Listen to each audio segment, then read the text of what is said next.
부동산 이야기부터 좀 해보겠습니다. 네. 부동산 시장 부진이 길어지고 있는데 그래도 최근에 서울에서 거래량이 조금씩 늘고 있죠. 네, 그렇습니다. 뭐 서울 아파트 거래량이 이제 조금씩 회복이 되고 있는데 예. 일단 서울 부동산 정보광장 좀 자료를 확인해 봤습니다. 이게 좀 거래량 추이를 볼 수가 있겠는데 실제 2022년도 7월 같은 경우는 한 646건 정도가 이제 기록을 했거든요. 그래서 전체적으로 이제는 거래량이 이제 침체기였다라고 보시면 되겠고, 네. 21년도 하반기가 피크였고요. 그 이후부터 계속 줄기 시작해서 뭐 2022년 7월 뭐 646건, 그다음에 뭐 8월도 713건 정도 이렇게 되다가 지금 쭉 보시면은 2022년 10월 558건 정도가 나옵니다. 네. 여기서부터 이제 늘기 조금 시작하죠. 그래프 예. 보시면은 10월부터 조금씩 늘기 시작해서 1월 달 같은 경우가 1,418건 기록했습니다.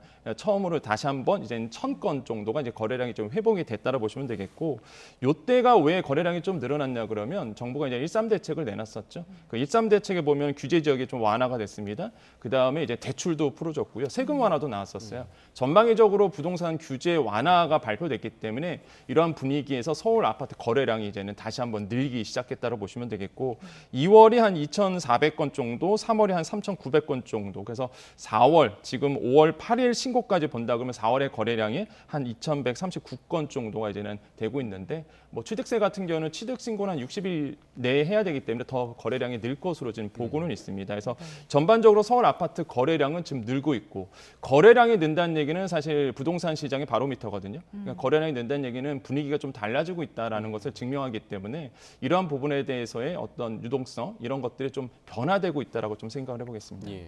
그럼 전반적으로 부동산 시장 분위기도 좀 변화하고 있다 이렇게 보면 되는 건가요? 그러니까 사실 서울 아파트만 지금 변화가 조짐이 되고, 사실 서울 제외한 뭐 지방 부동산은 굉장히 어렵다 아직도라고 좀 볼 수가 있겠는데, 네. 일단은 뭐 기조적인 변화가 일어나려면 전세값이 이제 어느 정도 떠받쳐 줘야 되는데, 아직 전세값에 대해서는 아직 오르지 않는 부분입니다. 물론 일부 지역에 대해서는 전세값이 좀 소폭 회복되고 있다라고 조사가 되고 있지만은 전반적인 전세가는 계속적으로 하향 중에 있거든요. 네. 이런 부분에 됐을 때는 아직 뭐 아파트 가격이 기조적으로 상승한 추세다라고 좀 보기는 어렵다라고 보시면 되겠고, 또 일각에서는 뭐 집값 바닥론도 나오지만은 전 좀 이른 얘기가 아닌가라고 생각을 해봅니다. 아직도 사실 고금리 상태로 있고요. 무엇보다 이제 거래량이 늘지 않고 있다는 부분, 그다음에 경기 침체 이런 부분들이 아직도 부동산 시장에 영향을 미치고 있거든요. 그래서 전반적으로 지금 바닥 찍었다라고 보기는 좀 어렵다. 근데 투자 관점과 사실 부동산 시장은 항상 이제는 실거주에 대한 목적이 서로 다릅니다. 그래서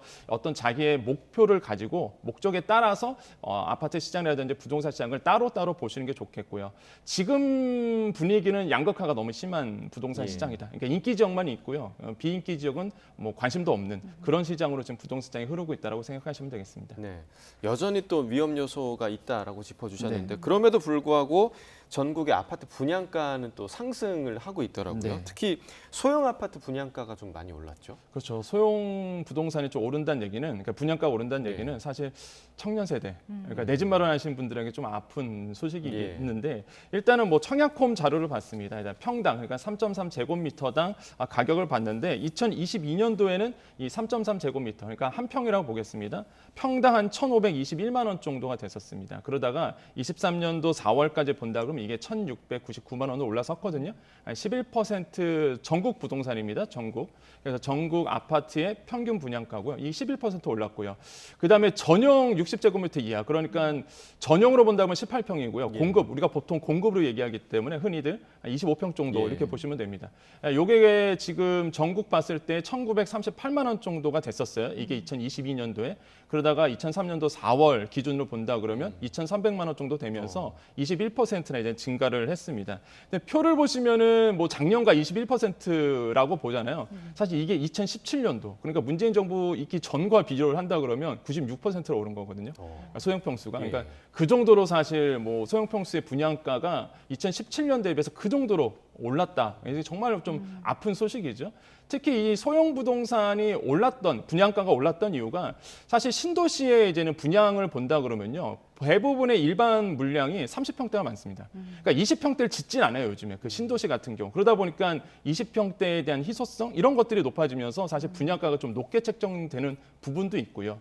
이렇게 분양가가 높게 책정되다 그러면 아까도 말씀드렸지만은 청년 세대, 특히 이제는 내가 분양을 통해서 내 집 마련을 나서는 이런 분들에게는 정말로 앞으로의 내 집 마련을 할 그러니까 어떤 분위기가 형성되지 않는다는 이런 부분에서는 좀 뼈아프다라고 좀 생각을 해보겠습니다. 전반적으로 이렇게 그러면 분양가가 이렇게 높아지고 있느냐라고 본다 그러면 첫 번째 이유를 꼽은다 그러면 뭐 자재, 뭐 원재료가 워낙 높아지는 상태고요. 그래서 분양에 대한 가격이 높아질 수밖에 없고 두 번째로는 금리가 인상됐습니다. 건설사 입장에서는 사실 거래 비용, 뭐 금융 비용이 높아질 수밖에 없거든요. 당연히 이제 분양가를 높게 책정하겠죠. 세 번째로는 규제 지역이 해제가 됐습니다. 지금의 뭐 말 그대로 분상제, 분양가 상한제가 적용되는 게 뭐 강남 지역, 그다음에 그러니까 송파, 뭐 서초, 강남, 그다음에 용산 네 군데 빼고는 다 풀렸거든요. 그러면 사실 이제는 분양가에 대한 규제가 없어졌고요.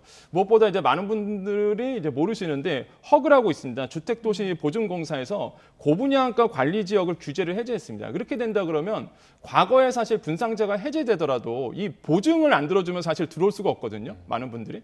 근데 그러다 보니까 이제 마지막 보루였어요. 사실 이제 분양가를 묶을 수 있는데 이거마저도 다 해제가 됐기 때문에 이 4구 빼고는 뭐 용산, 강남 지역 빼고는 그러다 보니까 사실 뭐 보증이 다 들어오죠. 그러면 마지막에 분양가를 묶어줄 수 있는 규제마저도 다 해제됐습니다. 그러니까 사실 이제 고분양가가 나올 수밖에 없는 구조라 보시면 되겠고 건설 쪽에서는 뭐 지금 미분양이다 막 이런 얘기는 하지만은 정부 입장에서는 분양가 내려라. 분양가 내리면 해결된다라고 얘기하고 있는데 지금 좀 팽배하게 좀 맞서고 있는 상황이다라고 생각을 해봅니다.